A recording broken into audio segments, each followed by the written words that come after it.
En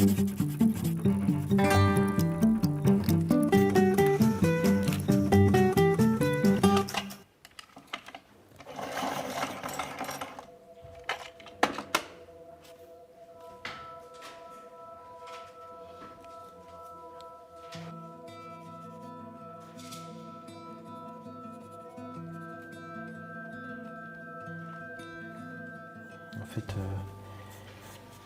j'essaie de faire une partie du storyboard pour voir un peu dans l'enchaînement comment ça se passe, si j'ai aussi trop de plans, si on comprend ce qui se passe, si c'est trop long, trop court. Le poème est hyper vaporeux et évanescent, enfin, il y a toute la brume.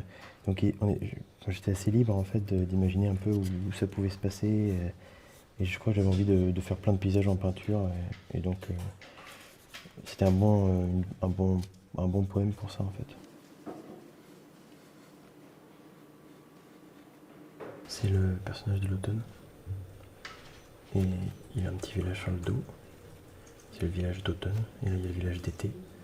Et c'est la fin, là il va faire mourir l'été. Donc il va s'allonger sur l'été et remplacer le village d'été par un village d'automne. Et toute la brume qui suit. Donc là c'est un peu de l'anime. Mais vu que c'est très lent, j'avais envie qu'on sente bien le fait qu'il se couche délicatement sur le village d'été. Et après le paysage, il va se diffuser et on va avoir vraiment tout le paysage d'automne.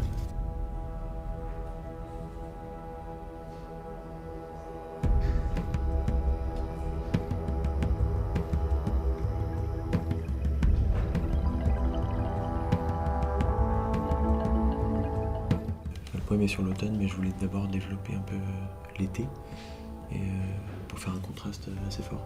Quand l'automne arrive, qu'on le sente venir avec toute la brume et tout.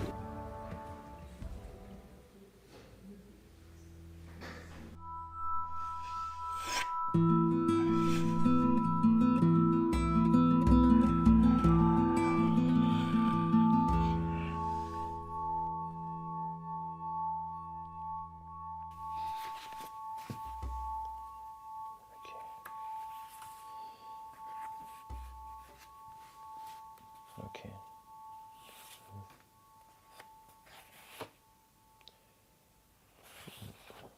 Je suis parti sur un colorboard au plan, quoi. Donc j'ai pris chaque plan et j'ai fait une vignette pour voir un peu l'ambiance que le film pourrait avoir à ce moment-là. Et quand il y a des plans particuliers, ici par exemple, j'ai fait 3 vignettes pour voir un peu comment les couleurs changent avec l'apparition du personnage et la manière dont ça bouge. Mais ça me fait un bon support pour faire des ambiances différentes. Là on est un peu couché de soleil, donc les tons sont un peu plus roses. Alors que tout le début on est dans l'été, donc il y a beaucoup de vert, beaucoup de jaune, d'orange.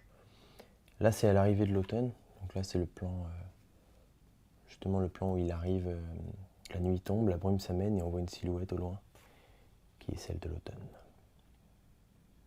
Le grand marcheur.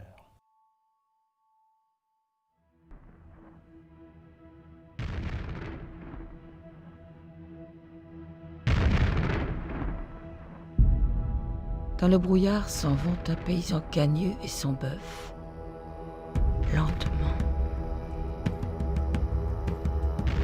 Dans le brouillard d'automne qui cache les hameaux pauvres et vergoneux. Et s'en allant là-bas, le paysan chantonne une chanson d'amour et d'infidélité qui parle d'une bague et d'un cœur qu'il brise. Oh, l'automne.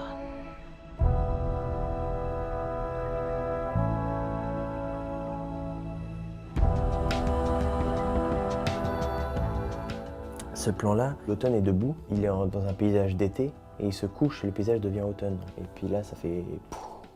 tout le paysage se diffuse. Et le plan d'après, c'est exactement la même chose. C'est ce plan-là qui ne veut rien dire, mais en gros, c'est des collines. C'est tout un paysage d'été où il y a un mouvement de caméra dedans et de la brume qui apparaît. Et pareil, ce paysage, il se diffuse et ça fait un paysage d'automne. Donc là, je suis en train de peindre le paysage d'automne. Vu qu'il y a un mouvement de caméra, c'est en plusieurs... Là, tu as toutes les parties. Donc, tu vois, celle-là, là, devant, elle est là, à gauche. Celle-là, au fond, qui est celle-là.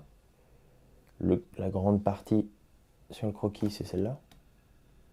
Tout ce que tu as là sur la table, c'est un plan. En fait, c'est un demi-plan, parce que l'autre moitié, elle sera à couleur été. Ce plan-là, j'aimerais qu'il soit vraiment très lumineux. Et du coup, avant de faire sortir la lumière, je pose juste quelques ombres, en fait.